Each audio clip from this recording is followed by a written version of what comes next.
नमस्कार, सिटी न्यूजच्या रात्री 10च्या बुलेटिनमध्ये प्रेक्षकांचं मनपूर्वक स्वागत आहे।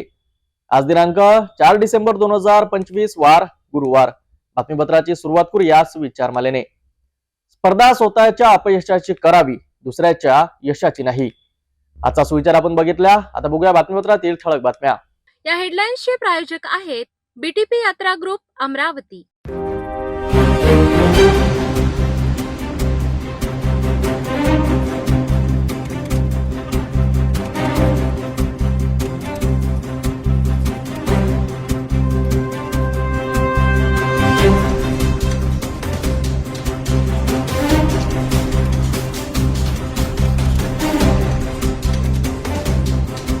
ठळक बातमी बघितल्या। आता घेऊया एक छोटासा ब्रेक। शादी और ब्याह की शुरुआत आराधना साड़ी के साथ। Aradhana wholesale shopping mall L2 Bijland complex, Nandgaon Peth, Amravati, Jawahar road, Amravati. Break नंतर बघूया सविस्तर बातम्या। अमरावती नागपूर राष्ट्रीय महामार्गावर गेल्या अनेक दिवसांपासून वाहतूक कोंडी झाली असून नागरिक त्रस्त झाले आहेत। पुलाच्या संत गतीने सुरू असलेल्या कामामुळे वाहन चालकांना रोज व्यस्त वेळेत 1 ते 1.5 तास अडकून बसावे लागत आहेत। अमरावती नागपूर महामार्ग विदर्भातील सर्वाधिक वर्दळीचा रस्ता, पण गेल्या काही दिवसांपासून या रस्त्यावरून प्रवास करणे म्हणजे एक प्रकारे यातना झाली आहे। सिटीलँड, बिझीलँड आणि ड्रीमलँड या व्यापारी भागात जाणाऱ्या वाहनांची प्रचंड गर्दी, सकाळी 11 वाजता सुरू होणारी ही कोंडी 12:30-1 वाजेपर्यंत तासभर सुरूच राहते। विद्यार्थ्यांचे तर आणखीनच हाल। संपूर्ण विदर्भातून सरकारी परीक्षांसाठी विद्यार्थी येथे येतात, पण त्यांना अमरावती ते सिटीलँड हा छोटासा प्रवास सुद्धा 1 ते 1.5 तास लागत आहेत।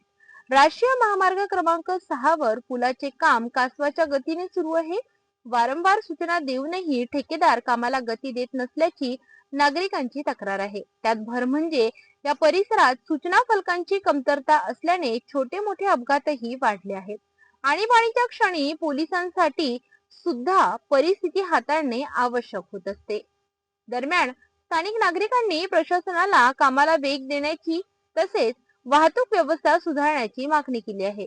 तोपर्यंत मात्र अमरावती नागपूर महामार्गावरील ट्रॅफिक जाम ही रोजचीच डोकेदुखी ठरते आहे। नागपूर आणि अमरावती महामार्ग, राष्ट्रीय महामार्ग 6 यावर दररोज वाहतुकीची कोंडी होत आहे। मोठ्या प्रमाणामध्ये नागरिकांना याचा त्रास भोगावा लागत आहे। अमरावती ते नागपूर जाणारा मार्ग यावर बिझीलँड, सिटीलँड आणि ड्रीमलँड सारखे 3 व्यापारी क्षेत्र आहे। त्या व्यापाऱ्यांना सुद्धा नाहक त्रास भोगावा लागत आहे। या ठिकाणी विदर्भातून विविध विभागाच्या, सरकारी विभागाच्या परीक्षा देणारे विद्यार्थी या ठिकाणी येतात। त्यांना सुद्धा परीक्षेसाठी वेळ होत आहे। आज रेल्वे विभागाची ग्रुप बी ची परीक्षा असताना सुद्धा त्यांना नाहक त्रास या ठिकाणी भोगावा लागत आहे। मागील 1.5 वर्षापासून या ठिकाणी राष्ट्रीय महामार्गावर पुलाचे काम प्रगतीपथावर आहे, ते अद्यापही पूर्ण झाले नाही। हे संत गतीने काम सुरू आहे। हे काम लवकरात लवकर पूर्ण करण्याची मागणी अमरावतीकर करत आहेत। तसेच अमरावती आणि नागपूर जाणारा जो मार्ग आहे, दररोज या ठिकाणी जाणारे येणारे प्रवासी मोठ्या प्रमाणात असतात। त्यामुळे बस आणि जे मोठे वाहन आहे ज्यामध्ये माल वाहतूक असते, त्यामुळे मोठ्या प्रमाणात त्रास भोगावा लागत आहे। तरी या ठिकाणी वाहतूक शाखा सुद्धा करणार तरी काय, कारण वाहन इतके आहे आणि रस्ता अरुंद असल्यामुळे या ठिकाणी मोठ्या प्रमाणामध्ये वाहतूक कोंडी होत आहे। याकडे प्रशासनाने लक्ष देणे गरजेचे आहे। तात्काळ या रस्त्यावर बांधकाम करावे। या ठिकाणी कोणत्याच प्रकारचे सूचना फलक लावण्यात आलेले नाही, अपघाताचे वळण लावण्यात आलेले नाही, म्हणून मोठा अपघात घडण्याची शक्यता नाकारता येत नाही। मी कॅमेरा पर्सन धीरज सोबत नितेश किल्लेदार, सिटी न्यूज, अमरावती।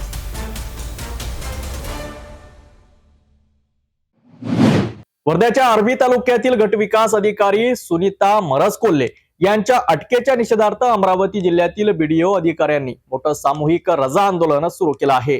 या आंदोलनामुळे जिल्ह्यातील प्रशासकीय कामकाज अक्षरशः ठप्प झालं आहे। वर्ध्याच्या आर्वी तालुक्यातील गटविकास अधिकारी सुनीता मरसकोल्हे यांच्या अटकेवरून अमरावती जिल्ह्यातील गटविकास अधिकारी दलात प्रचंड संताप व्यक्त होत आहे। त्यांच्या अटकेला नियमबाह्य आणि अन्यायकारक म्हणत आज जिल्ह्यातील 14 तालुक्यातील सर्व बीडीओ अधिकाऱ्यांनी सामूहिक रजा आंदोलनाचा मार्ग अवलंबला।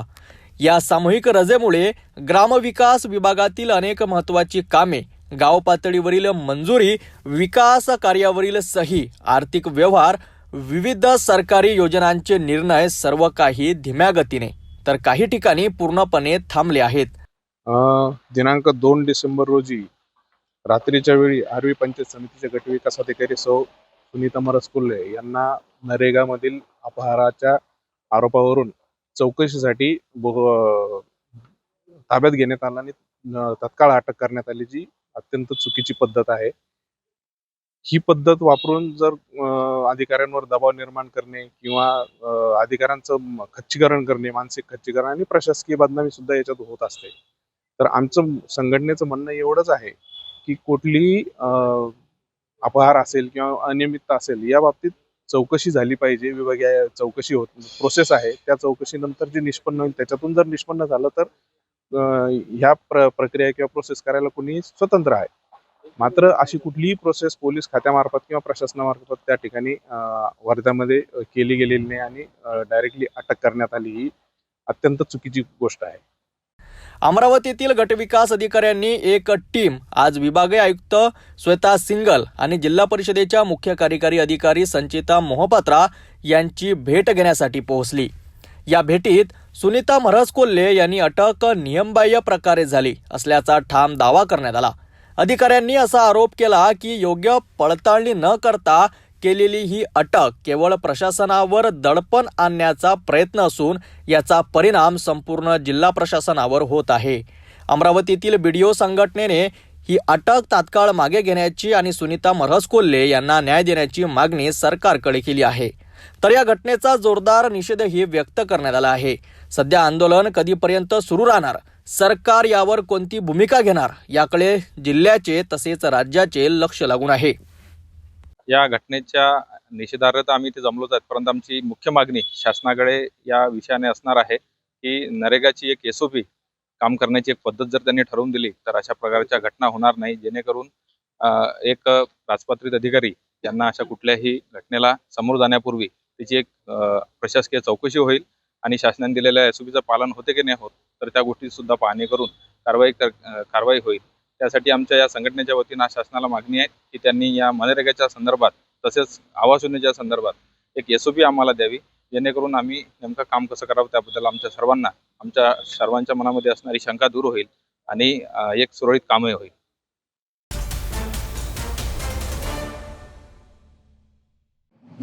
स्थानिक स्वराज्य संस्थांच्या निवडणुका पुढे ढकलण्यामागचं नेमकं कारण काय? आरक्षण मुद्दा की काहीतरी वेगळं? या सगळ्यांवर आता अधिकृत माहिती समोर आली आहे. जाणून घेणार आहोत नेमकी निवडणुका का स्थगित केल्या आणि उमेदवारांना अतिरिक्त वेळ का देण्यात आला. महाराष्ट्रातील अनेक नगर परिषद आणि नगरपंचायत निवडणुका अचानक पुढे ढकलण्यात आल्यानंतर राजकीय आणि सामाजिक पातळीवर मोठ्या प्रमाणात चर्चा रंगली होती. काही ठिकाणी तर मतदानाची तारीख 2 डिसेंबरला होती आणि निकाल 3 तारखेला येणार होता. मात्र अनेक ठिकाणी हा कार्यक्रम स्थगित करण्यात आला. याच संदर्भात सिटी न्यूजचे प्रबंध संपादक डॉक्टर चंदू सोजतिया यांनी ऍडव्होकेट जेमिनी कासट यांच्याशी संपर्क साधला आणि निवडणुकीच्या तारखा वाढविण्यामागील खरी कारण मीमांसा जाणून घेतली. ऍडव्होकेट जेमिनी कासट यांनी स्पष्ट सांगितले की स्थानिक स्वराज्य संस्थांच्या निवडणुकीचा कार्यक्रम जाहीर झाल्यानंतर उमेदवार नामांकन दाखल करतात. ज्या एखाद्या उमेदवाराचे नामांकन चुकीचे रद्द झाले त्याला संविधानिक अधिकार आहे की तो सिव्हिल कोर्टात अपील करू शकतो. या अपीलवर सिव्हिल कोर्टाने 3 दिवसांच्या आत निर्णय देणे बंधनकारक आहे. परंतु काही ठिकाणी हा निर्णय नियोजित वेळेत झाला नाही. त्यामुळे उमेदवारांना न्याय मिळावा, त्यांना माघार घेण्यासाठी किंवा निवडणूक प्रक्रियेत पुढे जाण्यासाठी संधी मिळावी यासाठी निवडणूक आयोगाने काही ठिकाणी निवडणुका पुढे ढकलण्याचा निर्णय घेतला. ऍडव्होकेट कासट यांनी स्पष्ट सांगितले की या संपूर्ण प्रक्रियेचा आरक्षणाची काही संबंध नाही. हे पूर्णपणे कायदेशीर आणि संविधानिक प्रक्रियेतील अपीलनुसार घेण्यात आलेलं तांत्रिक पाऊल आहे. म्हणजे निवडणुका लांबणीवर पडण्यामागचं खरं कारण म्हणजे उमेदवारांनी केलेली अपील आणि कोर्टाचा विलंबित निर्णय हा आहे. आरक्षणाचा प्रश्न हा नव्हे. हाँ भैया, वकील साहब थोड़ी जानकारी चाहिए थी. हाँ ये जो अभी चुनाव कुछ जगह का आगे बढ़ गया जो 20 तारीख को होने जा रहा है, इसका आम चर्चा है कि आरक्षण के मुद्दे को लेकर इसका एक्चुअली कारण क्या है? इसका क्या आरक्षण मुद्दा है इसका? नहीं, आरक्षण वो विषय नहीं है वो आगे बढ़ाने के लिए. जी. विषय ऐसा है कि पंचायत, नगर परिषद और म्युनिसिपल काउंसिल के जी ये जो इलेक्शंस थे, जी जी इसका इलेक्शन प्रोग्राम दिया हुआ था। जी और इलेक्शन प्रोग्राम के हिसाब से नॉमिनेशन जो कोई फाइल करता है और उसका रिजेक्ट होता है, जी उसको कानून में प्रावधान है कि वो अपील कर सकता है सिविल कोर्ट में जी। कि मेरा नॉमिनेशन गलत रिजेक्ट किया करके। अच्छा, ये रिजेक्शन तो का। वो- हाँ, रिजेक्शन के खिलाफ अपील दी हुई है हाँ, हाँ। कायदे में। तो रिजेक्शन के खिलाफ में जिन लोगों ने अपीलें की थी, हाँ। उनका निर्णय वो सिविल कोर्ट को 3 दिन के अंदर करना था। अच्छा तो वो निर्णय 3 दिन में न होते हुए वो थोड़ा सा उसमें टाइम लग गया, किसी में 4 दिन 6 दिन। अच्छा तो 3 दिन का जो निर्णय का जो समय रहता है वो कटने के बाद में इलेक्शन प्रोग्राम के हिसाब से 3 दिन के लिए नॉमिनेशन विड्रॉल दिया था। जी। तो वो समय जो है नॉमिनेशन विड्रॉल का, जैसा एकाधी की अपील अलाउ हो गई तो उसका नाम इंक्लूड हो जाता था, फिर उसको विड्रॉल के लिए 3 दिन क्लियर मिल नहीं रहे थे प्रोग्राम के हिसाब जी जी। से। इसके लिए फिर उन्होंने वो इलेक्शन जहाँ पे भी ऐसे न्यायिक हाँ, न्यायिक मामले थे। निर्माण हो गए, जी जहाँ पे रिजल्ट नेट आया कोर्ट से जी नॉमिनेशन के खिलाफ का, जी। वहाँ पे उन्होंने वहाँ के जो इलेक्शन थे वो उन्होंने अच्छा 20 अच्छा तारीख के लिए अच्छा। यानी पोस्टपोन किए। मुख्य कारण ये है कि जिनको उनको न्याय समय पे मिलना था वो मिला नहीं, तो नहीं, वो हाँ। नहीं, न्याय समय पे न्यायालय ने उसका निर्णय 3 दिन में नहीं किया, अच्छा अच्छा जिससे कि वो किया 5 दिन बाद। अब मेरा अच्छा। नॉमिनेशन रिजेक्ट हुआ था और 5 दिन बाद में अलाउ हो गया। अच्छा तो मेरे को अगर विड्रॉल करना है तो मेरे को 3 दिन पूरे नहीं मिल रहे ना, अच्छा अच्छा। हाँ हाँ क्योंकि वो 3 दिन के बाद में विड्रॉल के लिए 3 दिन का प्रोग्राम दिया हुआ था। अच्छा। अब ये कोर्ट ने 5 दिन लगा लिए तो मेरे को 1 ही दिन मिला। इसके लिए फिर वो 3 दिन उनको मिलने को ना, ये उद्देश्य से फिर उन्होंने क्या किया, ये प्रोग्राम को 20 तारीख को रखा जहाँ पे भी न्यायिक प्रकरण हुए हैं। तो फिर विड्रॉल का समय दिया होगा इनको, है ना? उनको विड्रॉल का समय दिया 3 दिन अच्छा का। अच्छा, सिर्फ विड्रॉल का समय, बाकी कोई नहीं, बाकी सारी प्रोसेस ऐसे ही चलते नहीं रहेंगे। नहीं, बाकी तो वैसे ही रहेंगे, लेकिन वो विड्रॉल का 3 दिन का पीरियड कम हो गया अच्छा ना, हाँ हाँ हाँ इसके लिए दिया। रिजर्वेशन का इसका कोई संबंध नहीं है। जी जी। और हाईकोर्ट ने फिर उसमें निर्णय दिया कि अगर आप उसका इलेक्शन अगर 20 तारीख को ले रहे हो, हाँ तो ये जो 2 तारीख के जो ये बाकी के वार्ड के प्रभाग की हाँ इलेक्शन ले हाँ रहे हैं, इसका भी निर्णय तुम 21 तारीख को एक ही साथ हाँ। कराओ। नहीं तो इफेक्ट होगा बराबर नहीं तो है। उसके ऊपर इफेक्ट आएगा अगर जी, जी। ऐसा हुआ है। ठीक है, धन्यवाद सर। हाँ जी।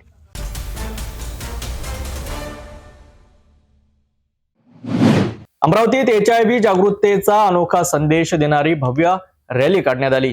जिल्ह्यातील विविध महाविद्यालये, शासकीय व खासगी संस्था आणि सामाजिक संघटनांनी मोठ्या प्रमाणात सहभाग नोंदवून जनजागृतीचा नवा आदर्श ठेवला।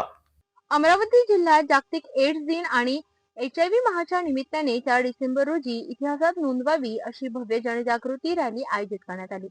रॅलीची सुरुवात जिल्हा सामान्य रुग्णालयातून करण्यात आली। महाराष्ट्र राज्य आरोग्य सेवा संचालक आणि अतिरिक्त प्रकल्प संचालक, महाराष्ट्र राज्य एड्स नियंत्रण संस्था डॉक्टर विजय कंदेवाड यांनी हिरवी झेंडी दाखवत या रॅलीचा शुभारंभ केला।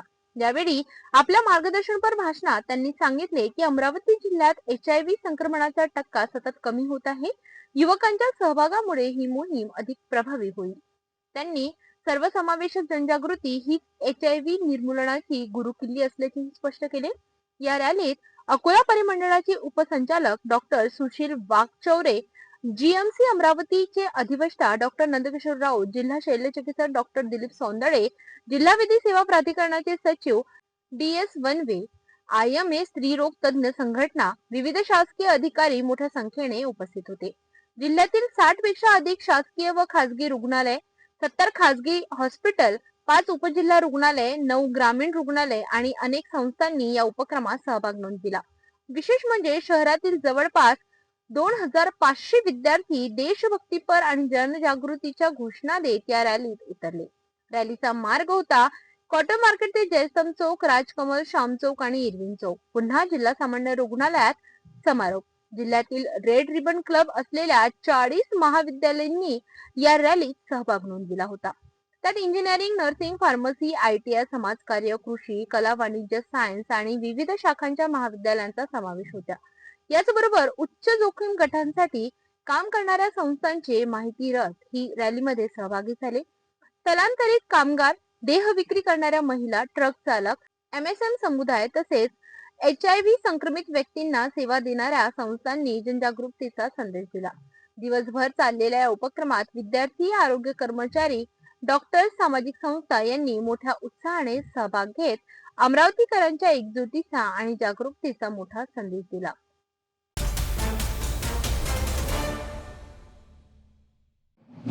अमरावती महानगरपालिका समाज विकास विभाग आणि शिक्षण विभाग यांच्या संयुक्त विद्यमाने आयोजित दिव्यांग आनंद महोत्सव 2025 3 डिसेंबर ते 9 डिसेंबर या सप्ताहादरम्यान आपण समान संधी आणि सामाजिक बांधिलकीचे महत्त्व अधोरेखित करण्यासाठी एकत्र आलो आहोत. उपस्थित असलेले प्रत्येक दिव्यांग बांधव आणि त्यांचे कुटुंबीय आपल्या आयुष्याच्या संघर्षातून यशाचे नवीन शिखर गाठत आहेत.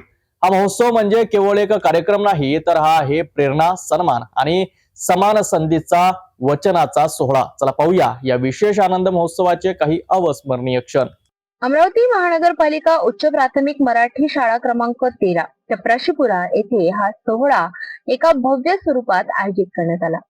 कार्यक्रमाच्या भव्य उद्घाटन प्रसंगी मनपा आयुक्त सौम्या शर्मा चांडक यांच्यासह इतर मान्यवर उपस्थित होते. त्यांनी आपल्या मनोगतातून स्पष्ट केले की समाजाने समान संधी देणे हीच खरी जबाबदारी आहे.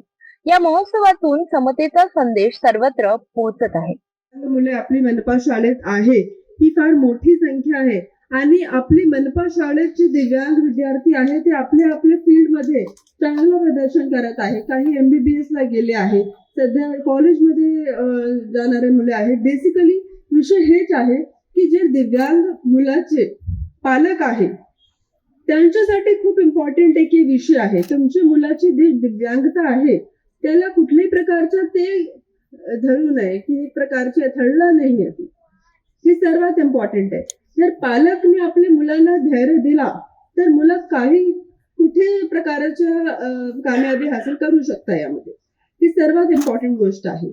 अमरावती समानता आणि सामाजिक जबाबदारीची भावना जपणारं शहर.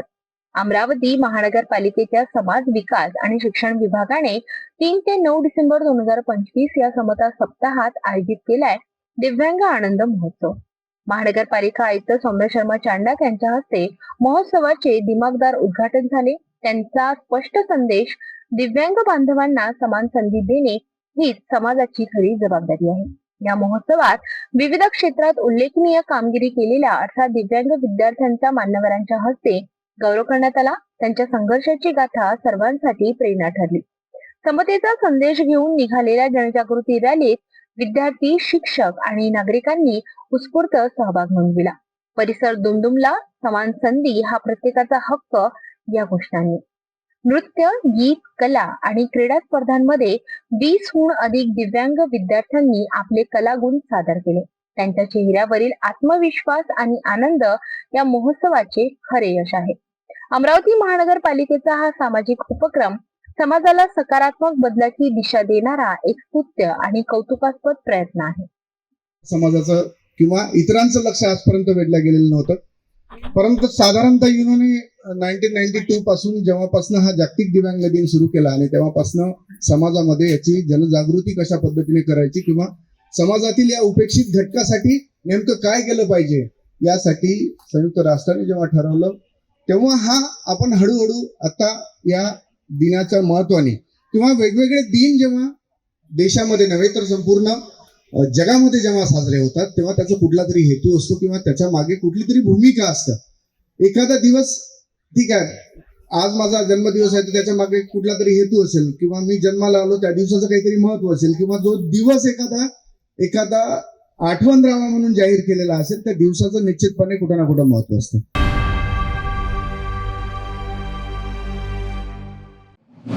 अमरावती महानगरपालिकेच्या अतिक्रमण विभाग प्रमुखांवर गंभीर आरोप. शहीद भगतसिंग हॉकर्स युनियनने पत्रकार परिषद घेत थेट योगेश कोल्हे यांना तात्काळ बरखास्त करण्याची मागणी केली आहे. काय आहे हे आरोप, पाहूया सविस्तर रिपोर्टमध्ये. अमरावती महानगरपालिकेच्या अतिक्रमण विभागाचे प्रमुख योगेश कोल्हे यांच्यावर गंभीर आरोप करण्यात आले आहेत. शहीद भगतसिंग हॉकर्स युनियनने घेतलेल्या पत्रकार परिषदेत कोल्हे हे अतिक्रमण धारक आणि हॉकर्स यांच्याकडून हप्ते घेतात असा दावा करण्यात आला. युनियनचे म्हणणे आहे की जे हॉकर्स हप्ते देत नाहीत त्यांच्यावर अतिक्रमण कारवाई केली जाते, तर जे देतात त्यांच्यावर कारवाई होत नाही. युनियनने पत्रकार परिषदेत अनेक ठिकाणांची नावे घेतली. जयस्तंभ चौक, राजकमल चौक, प्रभात चौक, अमरावती बस डेपो परिसर, सायन्स कोर मैदान तसेच नगर वाचनालयाजवळील खोके जे अतिक्रमण असल्याचा दावा युनियनने केलाय. परंतु तरीही त्या ठिकाणी कारवाई होत नाही असा आरोप करण्यात आलाय. युनियनने हा देखील आरोप केलाय की या ठिकाणांवरून महिन्याला लाखोंची वसुली केली जाते. युनियनचे स्पष्ट विधान, मनपा प्रशासनाने योगेश कोल्हे यांच्यावर तात्काळ कारवाई करावी, अन्यथा आम्ही तीव्र आंदोलन छेडू. या प्रकरणाची पुढील माहिती आणि कारवाई काय होते हे पाहणे महत्त्वाचे ठरेल. अमरावती महानगरपालिकेमध्ये जे अतिक्रमण विभागामध्ये अतिक्रमण प्रमुखच्या 2 पोस्ट आहे त्या मुळात असंविधानिक आहे. अतिक्रमण प्रमुख हा एकच असतो कुठल्याही महानगरपालिकेमध्ये, त्याच्यावर एक सहाय्यक आयुक्त असतो, हे पूर्ण चुकीची आहे. तसेच योगेशजी कोल्हे यांना 2018मध्ये 1000 रुपयाची लाच घेताना अँटी करप्शन ब्युरोने पकडले होते. त्यांचं निलंबन महानगरपालिकेने केलं होतं. तरीसुद्धा अशा भ्रष्ट अधिकाऱ्याला एवढ्या मोठ्या पोस्टवर कशाला बसवलेल्या आहेत. तसेच सामान्य प्रशासनाकडे आम्ही मागणी केली असतात त्यांची अतिक्रमण प्रमुख म्हणून नोंद कुठेच नाही. हा संशोधनाचा विषय आहे का हे अतिक्रमण प्रमुख बनलेच कसे. अमरावती शहरात जे हॉकर्स व्यावसायिक यांना पैसे देतात, हप्ते देतात, 2000 रुपये गाडीच्या प्रमाणे योगेश कोल्हे पैसे मागतो आणि जो पैसे देत नाही त्याच्यावर हेतू परस्पर कारवाई करतो. हा आमचा सीधा आरोप आहे.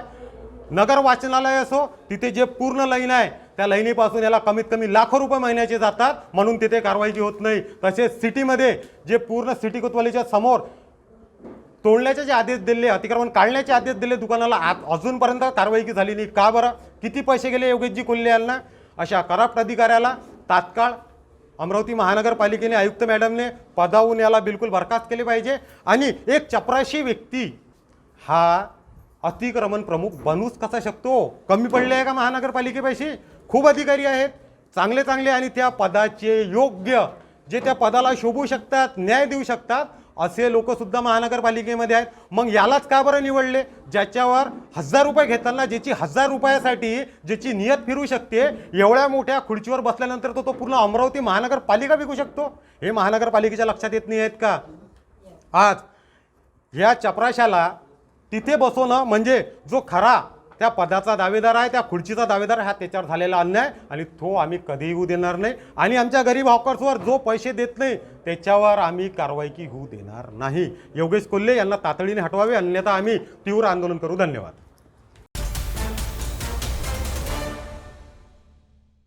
शादी और ब्याह की शुरुआत आराधना साड़ी के साथ. Aradhana wholesale shopping mall L2 Bijland complex Nandgaon Peth Amravati Jawahar road Amravati. Tapovan पासून फक्त 1.5 किलोमीटर अंतरावर Radhanagari layout lake view plot सह मोजकेच प्लॉट शिल्लक.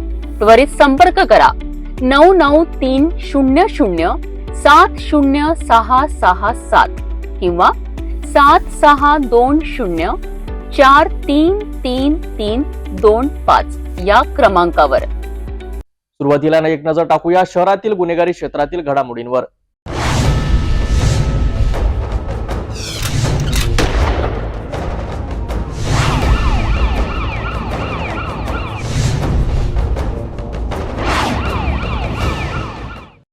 नागपूर शहरात एका भरधाव ट्रक चालकाच्या बेपर्वाईमुळे मोठा अपघात होता टळला. या अपघातात शासकीय मालमत्तेचे मोठे नुकसान झाले असून चालक ट्रक सोडून घटनास्थळावरून पडून गेला आहे. पहा नागपूरवरून आलेला हा विशेष रिपोर्ट. हे दृश्य आहे नागपूरमधील सीताबर्डी भागातील, जिथे सकाळच्या सुमारास सिमेंटने भरलेला एक भरधाव ट्रॅक्टरने हाऊस बेअरिंगला जोरदार धडक दिली. कोराडी पॉवर पॉइंट जवळ मिहानकडे निघालेल्या ट्रकच्या चालकाने अतिशय निष्काळजीपणे वाहन चालवल्याने हा अपघात झाला. धडक इतकी भीषण होती की ट्रक बॅरियर तोडून सुमारे 100 मीटर पुढे जाऊन थांबला. मात्र धडक होताच चालक सोनू कुमार, जो मूळचा रिवा मध्य प्रदेश येथील रहिवासी आहे, तो ट्रक तिथेच सोडून घटनास्थळावरून पळून गेला. हा अपघातात सार्वजनिक बांधकाम विभागाच्या लोखंडी बॅरियरचे जवळपास 1 ते 1.5 लाख रुपयांचे नुकसान झाले. पोलिसांनी तातडीने ट्रकवरील यंत्रणेच्या मदतीने ट्रक मालक निलेश कुलकर्णी यांच्याशी संपर्क साधला. मालकाने पाठवलेल्या पर्यायी चालक राम नरेश रावत यांनी ट्रक पोलीस ठाण्यात जमा केला. सध्या पोलिसांनी ट्रक मालक आणि पर्यायी ट्रक चालकाकडे चौकशी केली आहे आणि फरार चालक सोनू कुमारचा शोध युद्ध पातळीवर सुरू आहे. पोलिसांनी या प्रकरणी भरधाव वेगाने वाहन चालवणे आणि निष्काळजीपणा यामुळे गुन्हा दाखल केलाय.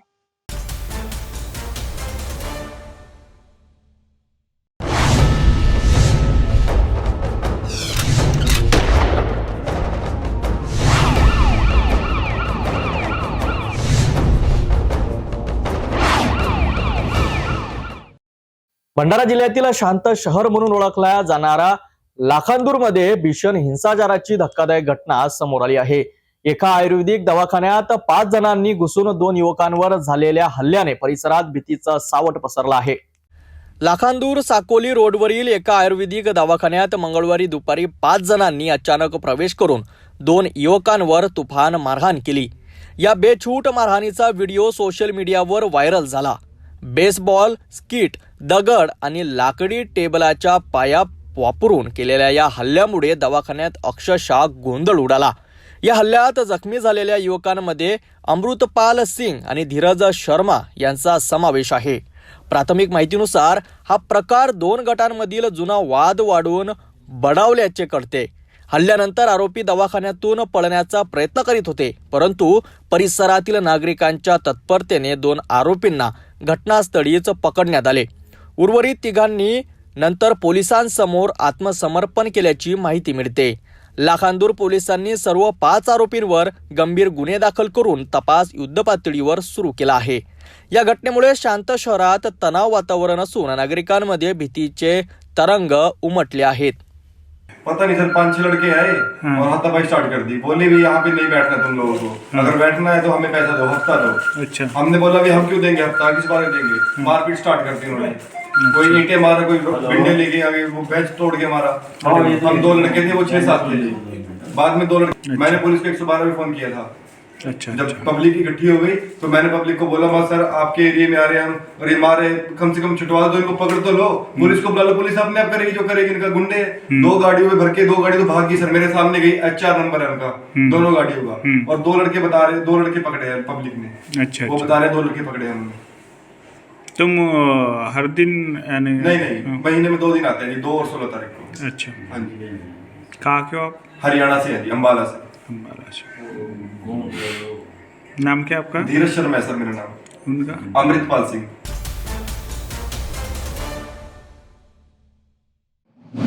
भंडारा जिल्ह्यातील पवनी तालुक्यात एका गावगुंडामुळे संपूर्ण गावात दहशतीचे वातावरण पसरले आहे. पवनी तालुक्यातील पिलांद्री गावात एका व्यक्तीच्या वाढत्या त्रासामुळे गावकरी त्रस्त झाले असून अखेर ग्रामस्थांनी एकत्र येत ग्रामसभेत या गावगुंडाच्या तातडीने बंदोबस्तासाठी ठराव केला आहे. विशेष म्हणजे महिला आणि विद्यार्थ्यांची सुरक्षितता धोक्यात आल्याने आता या प्रकरणाकडे पोलीस प्रशासनाने लक्ष घालून नेमका काय हा प्रकार आहे पाहूया सविस्तर रिपोर्ट. भंडारा जिल्ह्यातील पवनी तालुक्यातील पिलांद्री गावात सध्या दहशतीचे वातावरण आहे. या गावातील जनार्दन भिवा चव्हाण नावाच्या एका व्यक्तीच्या हेतूमुळे गावातील शांतता आणि सुव्यवस्था धोक्यात आली आहे. 1 डिसेंबर 2025 रोजी गावातील ग्रामस्थांनी एकत्र येत विशेष ग्रामसभेचे आयोजन केले. या ग्रामसभेत महिलांची उपस्थिती लक्षणीय होती, कारण महिला आणि विद्यार्थी वर्ग या गावगुंडामुळे सर्वात जास्त त्रस्त आहे. जनार्दन चव्हाण यांच्याकडून चाकूचा धाक दाखवून आठवडी बाजारात भाजीपाला नेणे, नागरिक, शिक्षक आणि महिलांना शिवीगाळ करणे, धमकावणे अशा घटना सतत घडत आहेत. इतकेच नाही तर या व्यक्तीवर यापूर्वीच 2 गंभीर गुन्ह्यांची नोंद असल्याची माहिती समोर आली आहे. पिलांद्री गाव जंगलपट्टी जवळ असल्यामुळे आधीच वन्य प्राण्यांचा धोका आहे. गावात बस सेवा नसल्याने विद्यार्थी आणि नागरिकांना 2 किलोमीटर जंगल रस्त्याने प्रवास करावा लागतो. त्यात या गावगुंडाच्या भीतीमुळे विद्यार्थ्यांच्या सुरक्षिततेचा प्रश्न अधिकच गंभीर बनला आहे. अखेरीस संपूर्ण गावाने एकत्र येत पोलीस प्रशासनाला तातडीने या व्यक्तीला ताब्यात घेऊन कठोर कारवाई करण्याची मागणी एका ठरावामार्फत केली आहे. गावगुंडाच्या वाढत्या दहशतीमुळे आता सर्वांचे लक्ष पवनी पोलीस विभागाच्या पुढील कारवाईकडे लागले आहे. माझे नाव दीपाली बोकडे, मी शिक्षण समितीमध्ये सदस्य आहे आणि आम्ही मीटिंगमध्ये गेले होता तेव्हा ते आणि आरोपी आहेत ते जनार्दनजी चव्हाण यांनी ते तिथं येऊन शारी म्हणजे मॅडमला, सरांना आणि जे शालेय स्वयंपाक बनवतात त्यांना काही बोलतात आणि मुलांना त्यांची भीती आणि ते पाहायला ह्या असल्यामुळे त्यांचा रुबाब आणि धमकी याच्यामुळे त्यांना म्हणजे मुलांना आणि सगळ्यांना भेव निर्माण झालेला आहे. आणि गावामध्ये आठवडी बाजार भरते तिथे पण असे म्हणजे फुकट भाजीपाला त्यांनी पैसे मागितला तर त्यांना पैसे पण नाही देत आहेत आणि म्हणजे गावकरी लोकांना त्यांची भीती निर्माण झालेली आहे काय, कारण की त्यांनी 2 घटना घडलेल्या आहेत.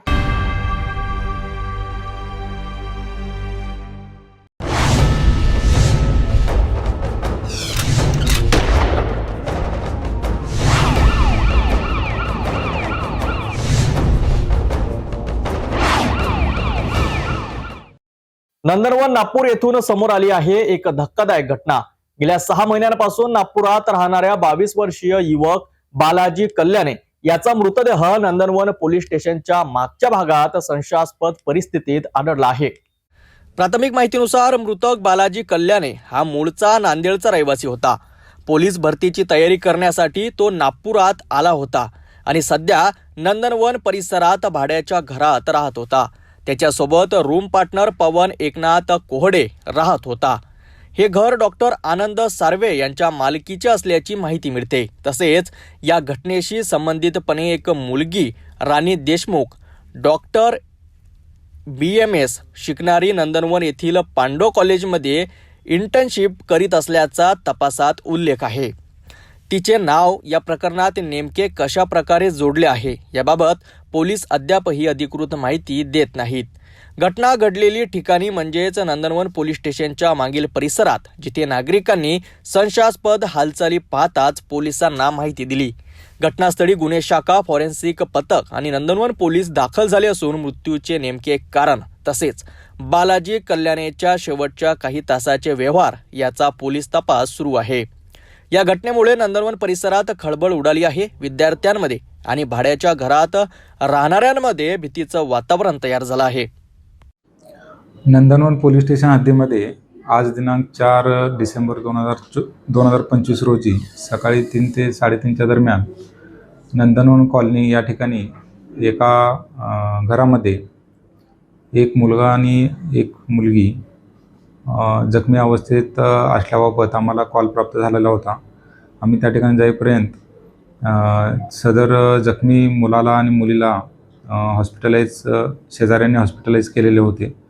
मेडिकलमध्ये जाऊन आम्ही त्यांच्याकडे विचारपूस केली असता मुलगा जो आहे तो हॉस्पिटलच्या डॉक्टरांनी ब्रॉड डेड घोषित केलेला आहे आणि जखमी मुलगी आहे तिच्यावर मेडिकल येथे उपचार सुरू आहेत. यातील मयत आहे त्याचं नाव आहे बालाजी कल्याणे, वय 28 वर्षे. हा मूळचा नांदेड जिल्ह्यातील युवक आहे आणि तो या ठिकाणी पोलीस भरतीची प्रॅक्टिस करत होता. आणि जखमी जी मुलगी आहे ती त्यांची नातेवाईक आहे. काय यामध्ये थोडे तपास करून आपल्याला निर्णय घ्यावा लागणार आहे. त्यात तपास सुरू आहे.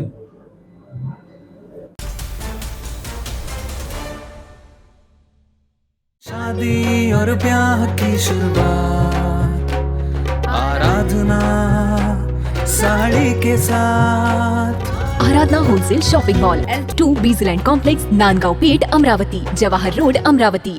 तपोवन पासून फक्त 1.5 किलोमीटर अंतरावर Radhanagari layout, lake view plot सह मोजकेच प्लॉट शिल्लक.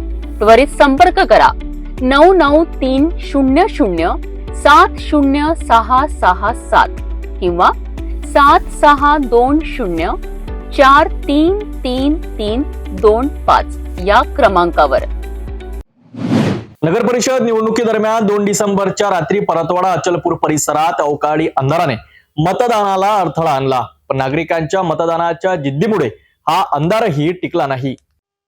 मंगळवारी झालेल्या मतदान प्रक्रियेत अचानक वीज पुरवठा खंडित झाल्याने अनेक मतदान केंद्रांवर रात्री 9:30 वाजेपर्यंत मतदान सुरूच राहिले. विशेषतः परतवाडा आणि अचलपूर भागातील केंद्रांवर मोठी रांग आणि प्रतीक्षा पाहायला मिळाली. लाईन मध्ये दीर्घकाळ उभं राहून त्रास होत असल्याने काही मतदारांनी नेहरू मैदानापासून इतर मतदान केंद्रांपर्यंत गादी, चटया टाकून बसण्याचा उपाय शोधला. काहींनी तर शतरंज खेळत आपली मतदानाची बारी येण्याची प्रतीक्षा केली. परतवाडा येथील नेहरू मैदानातील मैदान केंद्रात वीज गेल्याने रूम मधील लाईट बंद झाली. अंधारात मतदानात अडचणी निर्माण झाल्या तरी देखील मतदान प्रक्रिया सुरू ठेवत नागरिकांनी मोबाईलच्या प्रकाशात मतदान चालूच ठेवले. दरम्यान ईव्हीएम मशीन मध्ये तांत्रिक बिघाडाची समस्या उद्भवल्याने मतदारांना बराच वेळ थांबावे लागले. अनेकांनी ऑनलाईन ऍपद्वारे आपले मतदान केंद्र शोधले, पण काहींना वोटर स्लिप न मिळाल्याने किंवा मतदान यादीत नाव नसल्याने मतदानापासून वंचित राहावे लागले. एकूणच 20 प्रभागांसाठी 39 नगरसेवक आणि 1 नगराध्यक्ष पदासाठी 112 मतदान केंद्रांवर शांततेत मतदान झाले. पुरुष मतदारांची टक्केवारी 73.65 तर महिलांची 65.79 इतकी नोंदविण्यात आली आहे. काही प्रभागांमध्ये 8, 10 तर काही ठिकाणी 11 उमेदवार रिंगणात होते. मतदारांची टक्केवारी अपेक्षेपेक्षा कमी असल्याने अनेक उमेदवारांच्या चिंतेत भर पडली आहे. मतदान संपल्यानंतर काही स्पर्धकांनी अति उत्साहात फटाके फोडल्याने स्थानिकांमध्ये मजेदार चर्चांना उधाण आले आहे. दरम्यान मतमोजणीची तारीख बदलण्यात आल्याने अनेक मतदार व स्थानिक नागरिकांमध्ये नाराजी व्यक्त होत आहे. वीज गेली, ईव्हीएम बिघडली, पण लोकशक्तीची मशाल पेटलेलीच राहिली. हेच या निवडणुकीचं चित्र.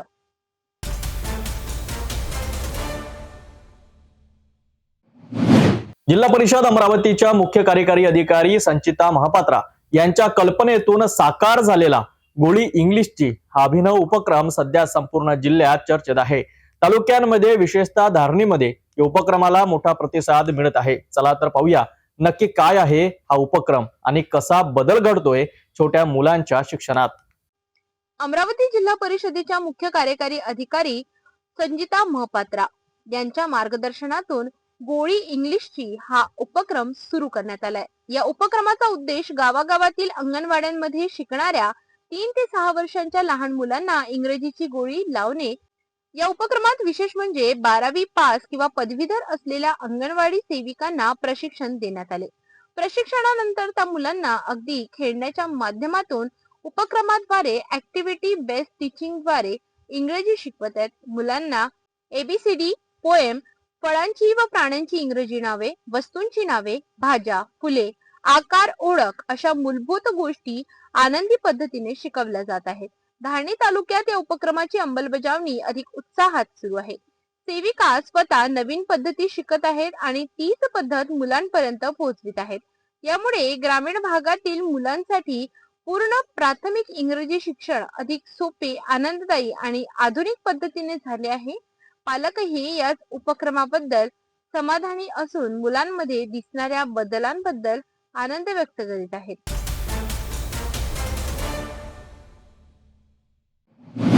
ग्रामीण भागात आरोग्य सुविधा आणि उपचाराचे महत्व किती आहे हे दाखवून देणारी एक सकारात्मक बातमी थेट जालना जिल्ह्यातील भोकरदन तालुक्यातून येत आहे, जिथे व्यापारी महासंघाने एक भव्य आरोग्य शिबिर आयोजित केले. नैसर्गिक उपचार पद्धतीद्वारे आधारित या शिबिराला नागरिकांनी मोठ्या प्रमाणात प्रतिसाद दिला. पहा हा विशेष रिपोर्ट. जालना जिल्ह्यातील भोकरदन तालुक्यातील धावडा गावात गुरुवारी एक अत्यंत महत्त्वाचे आरोग्य शिबिर संपन्न झाले. धावडा येथील व्यापारी महासंघाच्या पुढाकाराने 4 डिसेंबर रोजी सकाळी 9 ते सायंकाळी 6 या वेळेत विनामूल्य आरोग्य शिबिर आयोजित करण्यात आले होते. या शिबिराचे वैशिष्ट्य म्हणजे यामध्ये नैसर्गिक उपचार पद्धती जसे की ॲक्युप्रेशर, सुजोग, व्हायब्रेशन आणि चुंबकीय कास्यथाली थेरपी यांसारख्या पद्धतींनी उपचार करण्यात आले.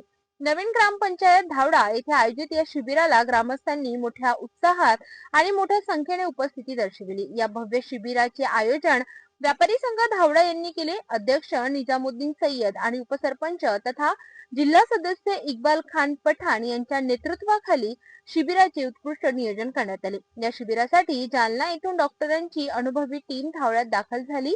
यात डॉक्टर स्वाती काळे, डॉक्टर कार्तिक काळे आणि मार्गदर्शक सुभाष सोनवणे यांचा समावेश होता. त्यांनी नागरिकांना मार्गदर्शन करण्यासोबतच प्रत्यक्ष उपचार सेवा दिली.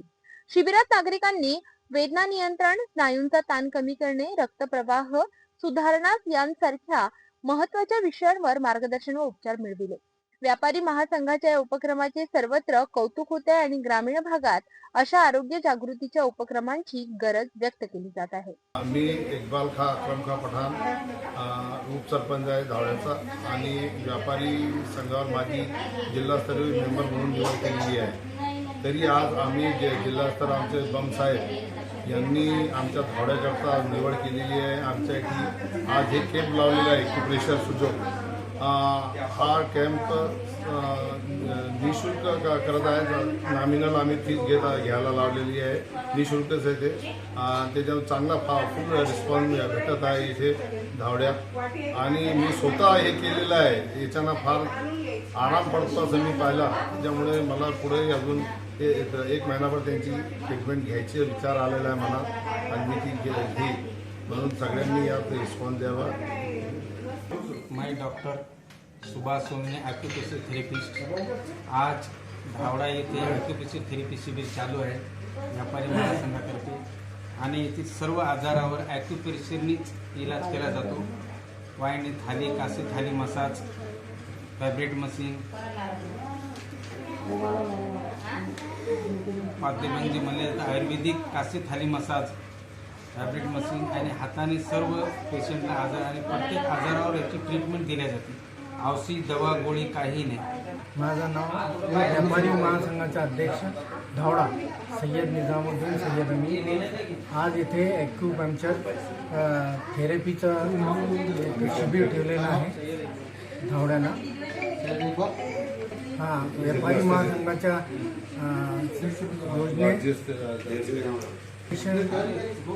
च्या नात्याने मी इथे योजना ठेवलेली आहे आणि हस्तिमल बमच्या साह्याने इथे ते बम साहेबांनी इथे पाठवलेले आहे. ते ॲक्युपंक्चरच्या सर्व डॉक्टर वगैरे आलेले आहे आणि त्यांचं इथे शिबिर चालू आहे.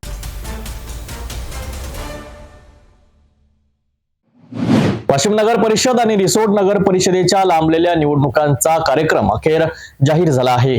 वाशिम मध्ये नगराध्यक्ष पदासह सर्व 32 जागांसाठी तर रिसोडमध्ये 2 नगरसेवकांच्या जागांसाठी आता 20 डिसेंबर रोजी मतदान होणार आहे. या संदर्भात सविस्तर माहिती आणि निवडणुकीच्या खर्चावरून उमेदवारांमध्ये असलेली नाराजी जाणून घेऊया. पाहूया सविस्तर रिपोर्ट. वाशिम जिल्हा राजकारणात सध्या चर्चा आहे ती नगर परिषद निवडणुकांची. वाशिम नगर परिषदेच्या नगराध्यक्ष आणि सर्वच्या सर्व 32 नगरसेवकांच्या जागांवर तसेच रिसोड नगर परिषदेच्या प्रभाग क्रमांक 5ब आणि 10अ या 2 महत्वपूर्ण नगरसेवक जागांवर आक्षेप घेतल्यामुळे येथील निवडणूक प्रक्रिया थांबली होती. मात्र आता राज्य निवडणूक आयोगाने या निवडणुकांचा कार्यक्रम घोषित केलाय. लांबलेल्या या जागांसाठी उमेदवारांना आपली उमेदवारी मागे घेण्यासाठी 10 डिसेंबर पर्यंतची मुदत देण्यात आली आहे. त्यानंतर 11 डिसेंबर रोजी उमेदवारांची अंतिम यादी जाहीर होईल आणि त्यांना निवडणूक चिन्हे वाटप केली जातील. अखेर या जागांसाठी मतदान 20 डिसेंबर रोजी होणार आहे. विशेष म्हणजे या मतदानाची मतमोजणी तसेच यापूर्वीच मतदान झालेल्या रिसोड, मंगरुळपीर, कारंजा या 3 नगर परिषद आणि मालेगाव नगरपंचायतच्या मतदानाची मतमोजणी 21 डिसेंबर रोजी एकाच दिवशी पार पडणार आहे. निवडणूक लांबल्यामुळे उमेदवारांमध्ये मात्र मोठी नाराजी आहे. त्यांना आता पुन्हा एकदा सलग 20 दिवस प्रचार, मतदारांच्या भेटीगाठी आणि रॅली यासाठी प्रचंड आर्थिक आणि शारीरिक ताण सहन करावा लागणार आहे.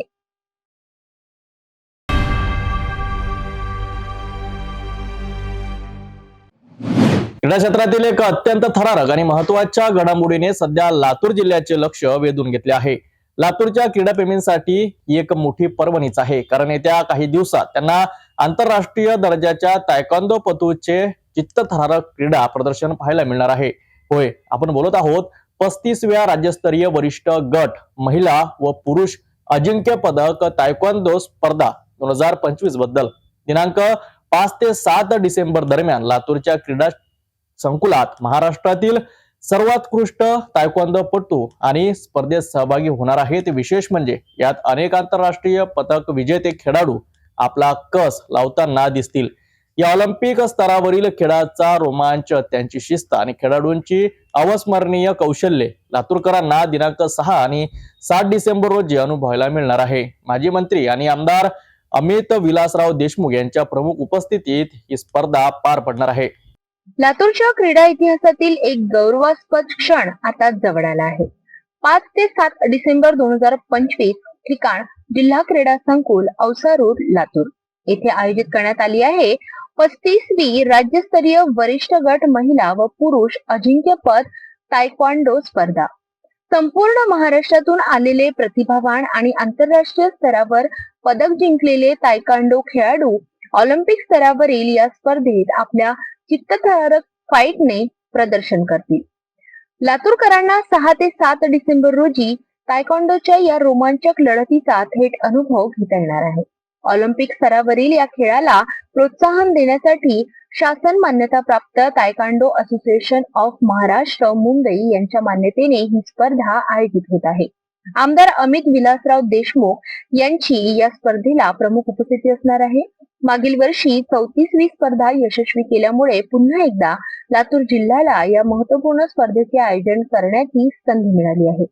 3 दिवस चालणाऱ्या या स्पर्धेची निवास आणि भोजन व्यवस्था करण्याची जबाबदारी जिल्हा संघटनेने स्वीकारली आहे.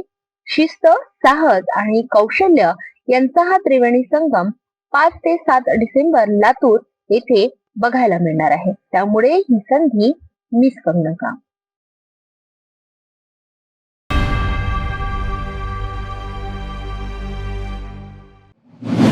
औसा तालुक्यातील हासेगाववाडी म्हणजेच टेंबी येथे दत्त जयंती उत्सव मोठ्या भाविकांच्या उत्साहात संपन्न झालाय.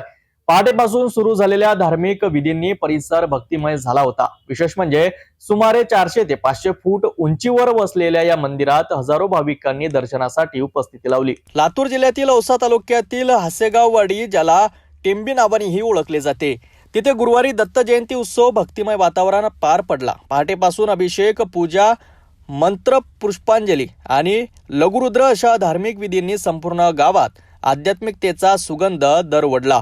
सुमारे 400 ते 500 फूट उंच डोंगरावर वसलेले दत्त मंदिर हे परिसरातील अत्यंत प्राचीन आणि नवसाला पावणारे देवस्थान मानले जाते. त्यामुळेच औसा तालुक्यासह ग्रामीण भागातून हजारो भाविक दर्शनासाठी दाखल झाले. दिवसभर दर्शनासाठी लांबच लांब रांगा लागल्या होत्या. पर्वतावर चढताना भाविकांची श्रद्धा आणि उत्साहही ओसंडून वाहत होता. संध्याकाळी ढोल ताशांच्या गजरात पारंपरिक पालखी मिरवणूक काढण्यात आली. महिलांचा, युवकांचा आणि ग्रामस्थांचा सहभाग विशेष उल्लेखनीय होता. मिरवणुकीनंतर कीर्तनाचे आयोजन करण्यात आले, तर भक्तांसाठी महाप्रसादाची उत्तम व्यवस्था करण्यात आली होती. सिटी न्यूज चॅनलच्या कॅमेऱ्यात टिंपने 500 फुटावरून संपूर्ण परिसराचे व्हिडिओ चित्रीकरण केले आहे. हासेगाववाडीची ही टेंबी जत्रा अनेक वर्षाची धार्मिक परंपरा असून यंदाही ते हजारोंच्या उत्साहात संपन्न झाली.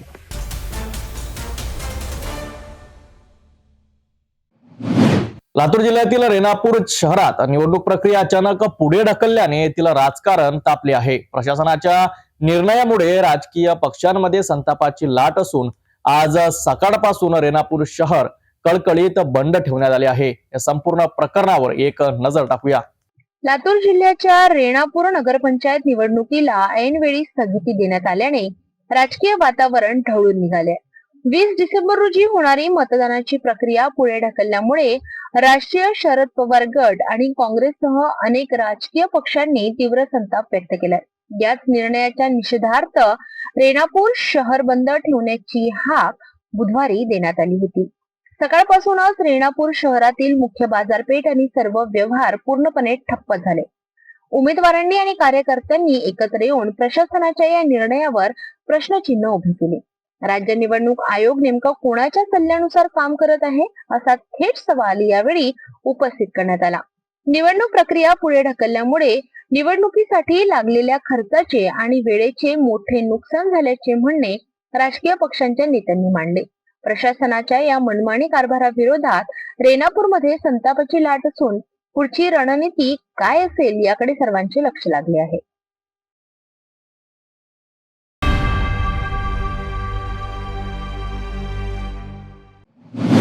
दिगंबरा दिगंबरा, श्रीपाद वल्लभ दिगंबरा या जयघोषानं संपूर्ण माहूर नगरी दुमदुमून गेली आहे.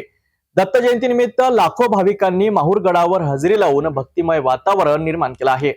माहूर नांदेड जिल्ह्यातील पवित्र क्षेत्र आणि आज येथे दत्त भक्तीची अभूतपूर्व गर्दी उसळली. हातात निशाण, मुखी दत्ता दिगंबरा देवा दत्ताचे गजर, संपूर्ण माहूरगड भक्तिरसात रंगून गेला. 2 डिसेंबर पासूनच भाविकांची मोठ्या प्रमाणात रेलचल सुरू झाली होती. दत्त जन्मोत्सव साजरा करण्यासाठी राज्यभरातून हजारोंच्या नव्हे तर लाखोंच्या संख्येनं भक्तांनी माहूरगडाचा रस्ता धरला.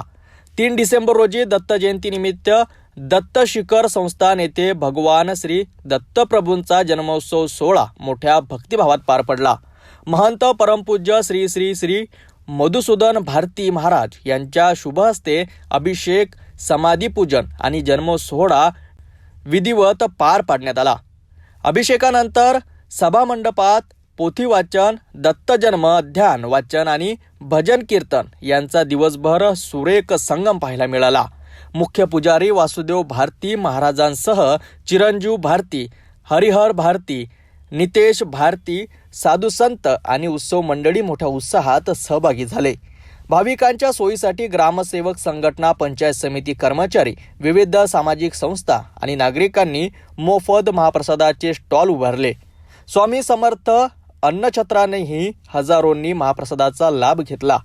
यंदाही माहूरच्या साईनाथ महाराज मठात आणि श्री आनंद दत्तधाम आश्रमात पुरणपोळी आमरसाचा प्रसाद ही भक्तीची जिव्हाळ्याची परंपरा उत्साहात साजरी झाली.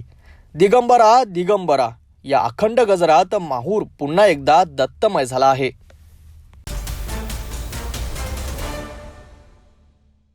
वाशिम जिल्ह्यातील कामरगाव सर्कलमध्ये रब्बी हंगाम सुरू असतानाही वीज समस्यांनी शेतकरी त्रस्त झाले आहेत.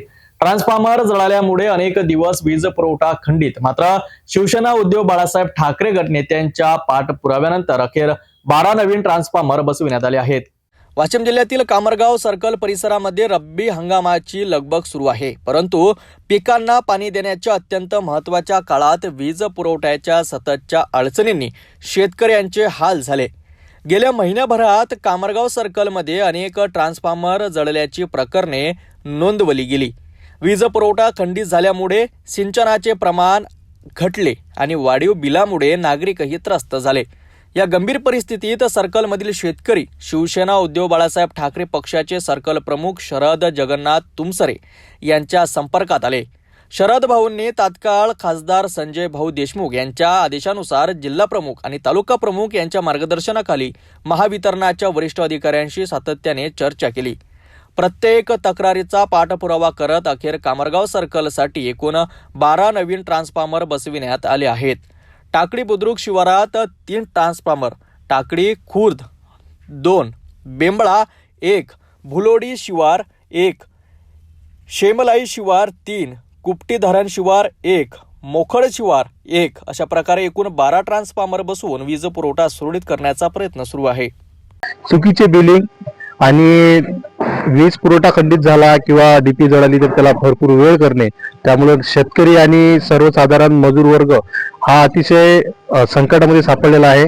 आपल्यासोबत शेतकरी सुद्धा आहे आणि काही उबाटा गटाचे कामरगावचे सर्कल प्रमुख शरद तुमसरे हे सुद्धा आहे.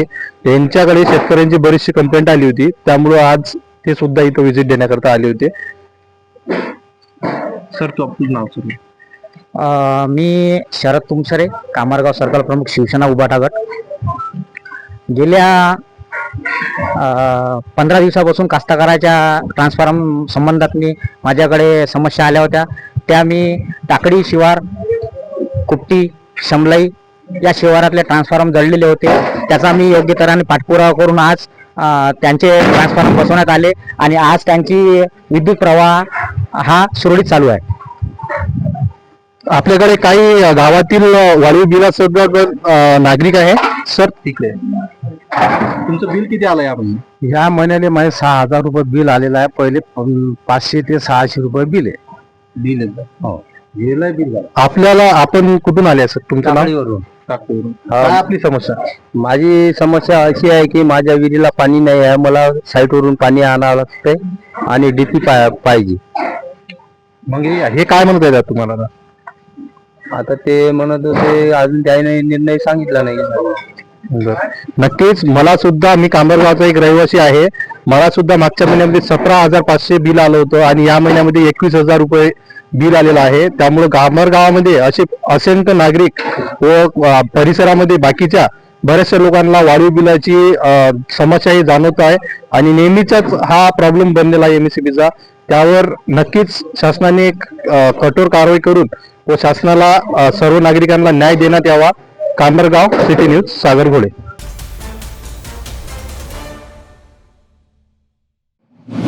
छत्रपती संभाजीनगर जिल्ह्यातील एका पवित्र आणि निसर्गरम्य स्थळाकडे, जे तपोभूमी म्हणून प्रसिद्ध आहे, खुलताबाद शहरापासून अवघ्या 7 किलोमीटर अंतरावर असलेल्या श्री क्षेत्र सुलीभजन येथे आज दत्त जयंतीनिमित्त मोठा उत्सव साजरा होत आहे. या भक्तिमय वातावरणात हजारो भाविकांनी दर्शनाचा लाभ घेतला. पाहूया या पवित्र सोहळ्यावर आधारित हा विशेष रिपोर्ट. हे विहंगम दृश्य आहे छत्रपती संभाजीनगर जिल्ह्यातील तपोभूमी म्हणून ओळखल्या जाणाऱ्या श्री क्षेत्र सुलीभंजन येथील. खुलताबाद शहरापासून केवळ 7 किलोमीटर अंतरावर असलेल्या या निसर्गरम्य परिसरात गुरुवारी दत्त जयंती निमित्त भक्तीचा महासागर उसळला. हजारो पुरुष आणि महिला भाविक भक्त मोठ्या संख्येने पायी चालत या दत्त मंदिरात दर्शनासाठी दाखल झाले. संपूर्ण परिसर दिगंबरा दिगंबरा श्रीपाद वल्लभ दिगंबराच्या जयघोषाने दुमदुमला होता. या ठिकाणी येणाऱ्या भक्तांसाठी संस्थांकडून चहा आणि केळीचे वाटप करण्यात आले. या मंदिराचे एक मोठे वैशिष्ट्य म्हणजे येथील प्राचीन सप्तसुरांची शिळा, ज्यातून स्पर्श केल्यावर 7 सुरांचा नाद ऐकू येतो. राज्याचे विरोधी पक्षनेते अंबादास दानवे हे या देवस्थान संस्थेचे अध्यक्ष असून त्यांच्या नेतृत्वाखाली परिसरात मोठ्या प्रमाणात विकास कामे सुरू आहेत. गुरुवारी सायंकाळी जिल्ह्याचे जिल्हाधिकारी यांच्या हस्ते मुख्य आरती झाली. यासोबतच राज्यभर भजन कीर्तनाचा कार्यक्रम चालणार. दुसऱ्या दिवशी काल्याच्या कीर्तनाने या उत्सवाचा समारोप होईल आणि त्यानंतर महाप्रसादाचे आयोजन करण्यात आले आहे. या सोहळ्यामुळे संपूर्ण परिसरात एक भक्तिमय आणि उत्साहाचे वातावरण तयार झाले आहे. माझं नाव मोहन देवीदास गजबार. शूलभंजन पर्वत आहे हा दत्तधाम सूर्यभंजन पर्वत. या ठिकाणी अनेक वर्षापासून दत्त जयंती साजरी होते. या ठिकाणी श्री संत एकनाथ महाराजांनी 12 वर्ष पूर्ण तपश्चर्या केली आणि 12 वर्ष पूर्ण तपश्चर्या झाल्यानंतर त्यांना त्यांचे गुरु जनार्दन स्वामी यांनी या ठिकाणी दत्तदर्शन घडवले. या ठिकाणी दत्तधाम सूर्यकुंड चंद्रकुंड पण या ठिकाणी आहेत. शिवमंदिर पण आहे. अनादी कालापासूनचं शिवमंदिर आहे. सूर्यकुंड चंद्रकुंड आहेत. तर या ठिकाणी एकनाथ महाराजांना साक्षात्कार झालेला आहे.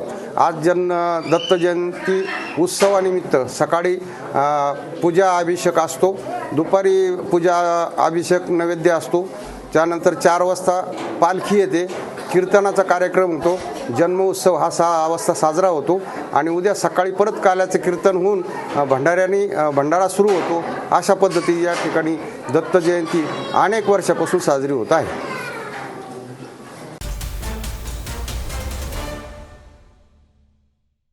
दादा पुन्हा एकदा आजच्या ठळक बातम्या. या हेडलाईन्सचे प्रायोजक आहेत बीटीपी यात्रा ग्रुप अमरावती.